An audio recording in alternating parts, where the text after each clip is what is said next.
Firefighting has traditionally been the most hazardous occupation in the United States. Year after year, month after month, we are reminded of this fact by the statistics and articles that are published. This information has caused many firefighters to take one of two attitudes toward their job. The first of these is somewhat fatalistic. We got the toughest job in the country. Sometimes you got to take your chances. Sure, it's dangerous, but somebody's got to do it. It's just the hazards of the job. The other attitude is much more dangerous. This is that sense of self-satisfying heroism that we attach to being a firefighter. We need to remember that the primary objective of the fire service is to protect lives and property. When we overextend ourselves and become a casualty, we become part of the problem. Lieutenant Richard Hamilton, the most decorated New York City firefighter, stated, "When it comes to awards, there's one ultimate prize, if you want it. That is a full-dress fire department funeral with a flag-draped casket. Then all of your medals will be presented to your family posthumously while the department band plays taps."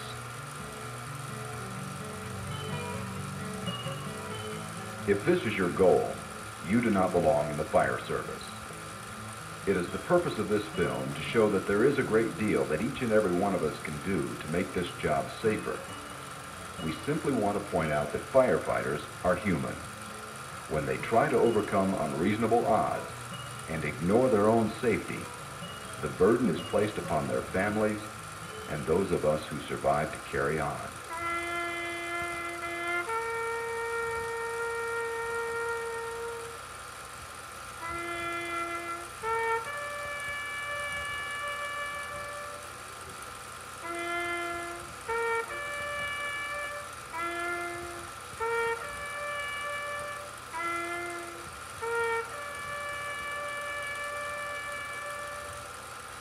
Why are tragedies such as this allowed to happen?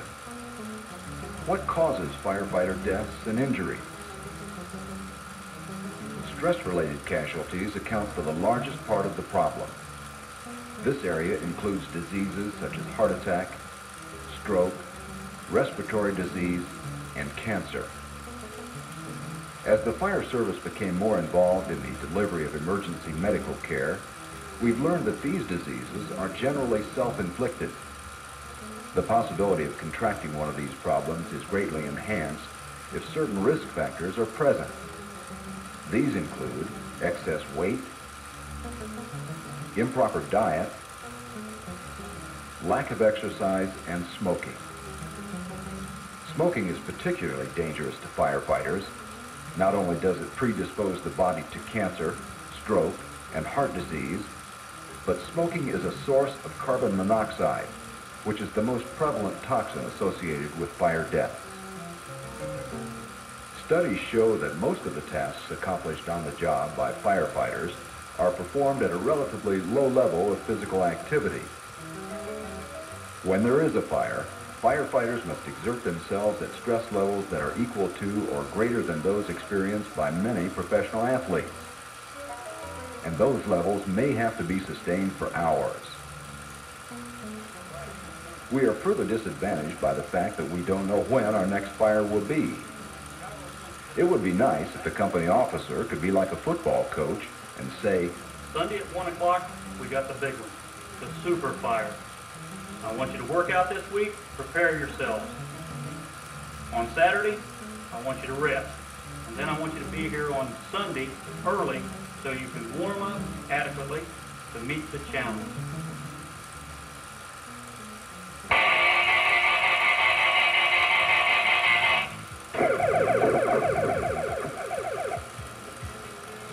No such luck. It is very likely that we will be seconds out of a deep sleep when we answer our next alarm. To prepare for this, we must have periodic medical evaluations of our personnel, to include such items as weight, diet, blood analysis, and general fitness. The bottom line is that if a problem is found, we must make a major effort to correct it. Secondly, we must provide mandatory physical fitness training for firefighters. This training must be balanced to include the areas of flexibility, strength, and endurance. Another area of stress that must not be overlooked is that of emotional stress. Firefighters are exposed to a great deal of human grief and suffering as they perform their day-to-day tasks. Being human themselves, fire personnel have inner feelings of compassion and empathy toward those they assist. We need to let firefighters know that they must talk about their feelings with someone.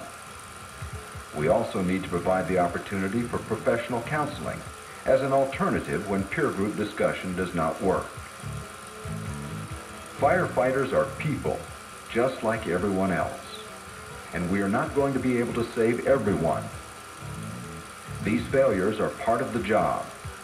Therefore, we must be emotionally prepared to handle them. Next, we will discuss the 30% of the firefighter deaths and injuries that result from trauma.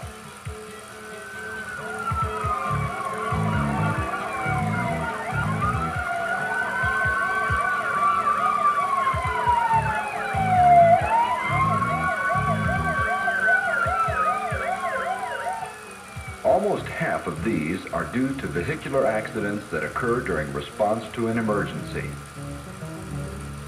This fact points out some definite needs for the development and delivery of improved driver training. Next, we must look at our apparatus practices. Do we still have personnel hanging off the back of the truck at 55 miles an hour?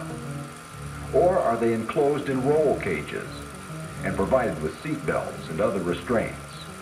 And are they required to use them? Apparatus should be designed for safety.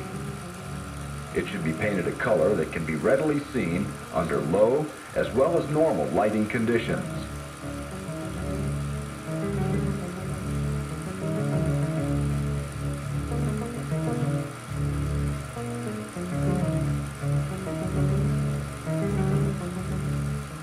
In order to improve our traditional safety record, we may have to break with some of the traditions that we have become very comfortable with. The majority of the casualties attributed to trauma occur on the fire ground. We need to rewrite the book on firefighting tactics to remove some of the myths. For example, masonry walls falling out only 1/3 of their height from their base. In actuality, if the mortar holds relatively well, the wall could lever out, fall its entire height, and bounce a little farther. The American Fire Service lost quite a few men and trucks before this principle was reevaluated. Unfortunately, many firefighters continue to follow unsafe practices only because that's the way we've always done it.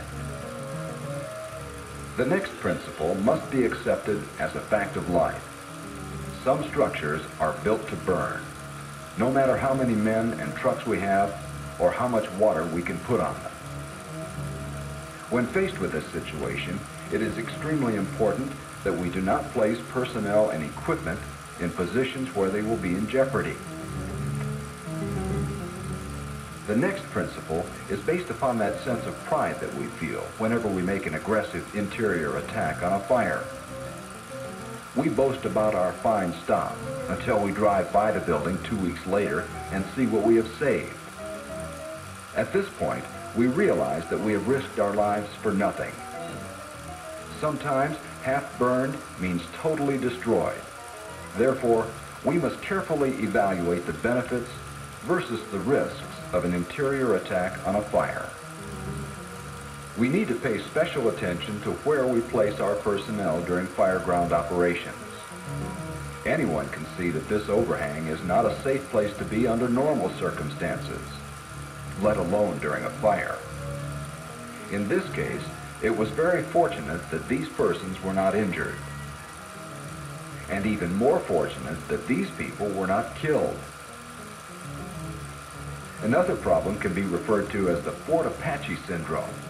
This is where we place firefighters on the roof of a structure when they have no business being there. Standard operating procedures must not override common sense and good judgment. Modern truss roof construction can fail suddenly and without warning. When a building of this type is heavily involved in fire, we don't belong up there.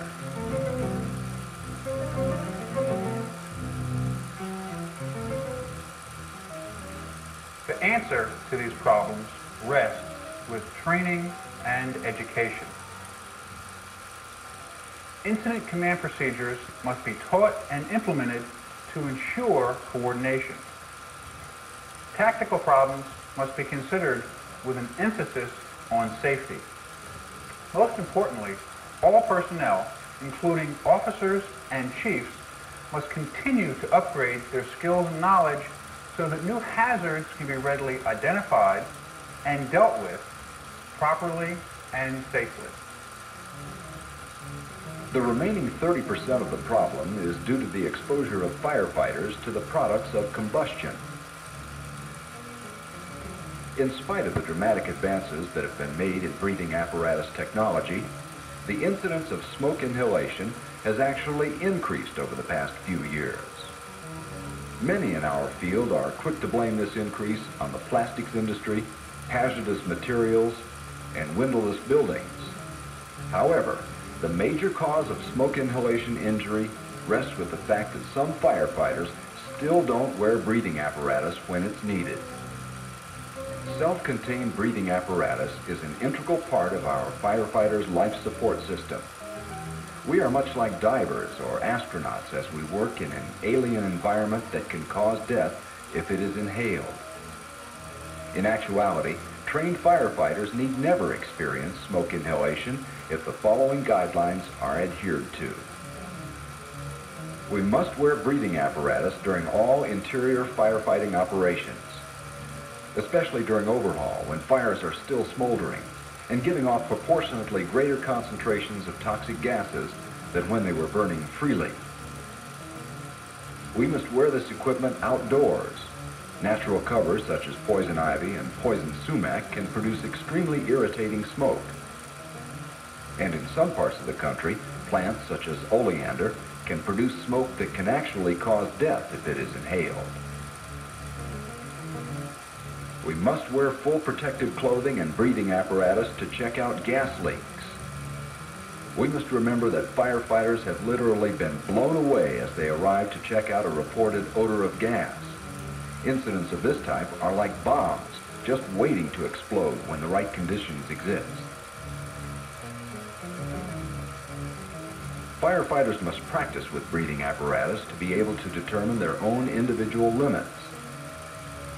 So-called 30-minute breathing apparatus may only last 15 or 20 minutes in a stressful situation. Even some rebreather units that are rated for a longer duration have been depleted in under 15 minutes in severe tests. In order for breathing apparatus to operate properly, it must be checked and maintained, or as with any other type of mechanical equipment, it could fail. Let's look at the rest of the firefighter's protective ensemble. The most common failure to protect the firefighter comes from the equipment not being worn incompletely, or being used in the wrong situation. The latest fashion in protective clothing includes those garments that meet the current NFPA and OSHA standards. The protective ensemble should include a conventional coat and turnout trousers. The use of long rubber boots and or no-neck work trousers is not recommended, as they leave the lower body vulnerable to the possibility of severe burn injury. Thank you. Another acceptable configuration consists of a short jacket and bib overall. Approved clothing is constructed in 3 layers, which include an outer shell, which is made of an inherently flame-retardant material, such as Nomex, Kevlar, or PDI. A vapor barrier to protect the body from steam and other hot vapors, and an insulated liner to protect the firefighter from heat. The exterior is trimmed with a retroreflective material, which enhances visibility and provides for increased safety.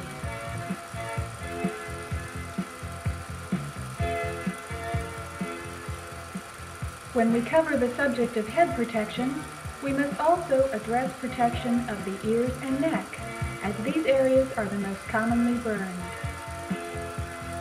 Another myth is that you should leave your ears uncovered so that you can tell whether it is hot or not. This might have worked in the days when straight streams were directed through exterior openings, but with today's interior fire attack, your ears would be instantly steamed as soon as you direct the water fog into a heated area. Tradition dies hard in the fire service. Many firefighters refuse to utilize a modern helmet in place of their old helmet, simply because to them it doesn't look like a fire helmet, even when tests show that the new helmet outperforms the old unit. Priorities must be rearranged to place more importance on what an item will do for us, rather than what we think it's supposed to look like.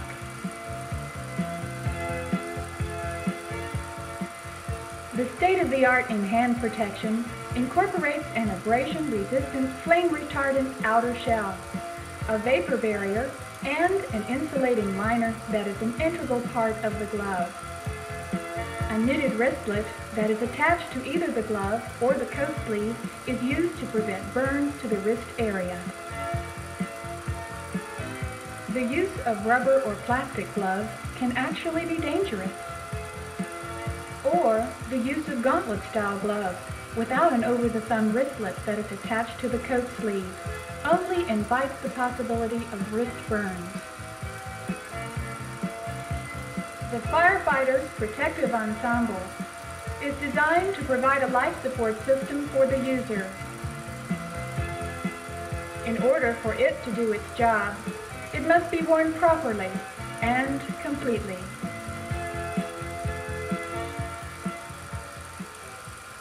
Structural firefighting clothing is designed for just that purpose. It is not designed to be used as proximity gear for fighting large-scale flammable liquid fires, nor is it adequate for many types of hazardous materials incidents. If your fire department is not equipped to handle these situations, it is important that the specialized equipment and training be obtained, or that agreements are made with agencies that can offer assistance. Protective clothing should be kept clean and in a state of good repair. Clean turnout clothing will provide better protection than dirty equipment. And damaged clothing is downright dangerous. Those of us who are officers and instructors must set the example.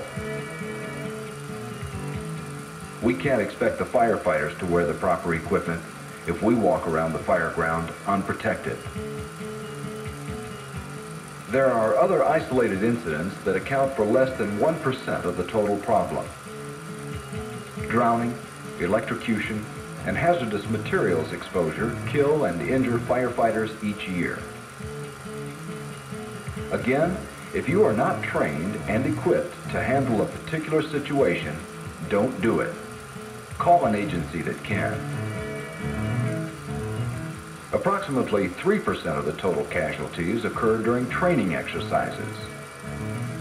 This is primarily due to either not totally controlling the situation or to overextending the students. It is the primary responsibility of the fire service instructor to ensure the safety of the students. Everything else comes after that. We have looked at the major factors concerning firefighter deaths and injuries. We understand the needs for physical examinations and fitness training. We realize that all fire service suppression and rescue personnel must be fully trained in all areas that affect their safety. But the largest task that we have before us is to change the attitude of the firefighter and the fire service toward occupational safety. We need to realize that firefighter deaths and injuries are much like auto accidents and plane crashes. They are caused largely by human error. We must adopt goals to eliminate these costly mistakes from our profession. Firefighting is a truly hazardous profession as we deal with uncontrolled situations on a routine, day-to-day basis. In order to minimize the problem, we must expect the unexpected and prepare for the worst.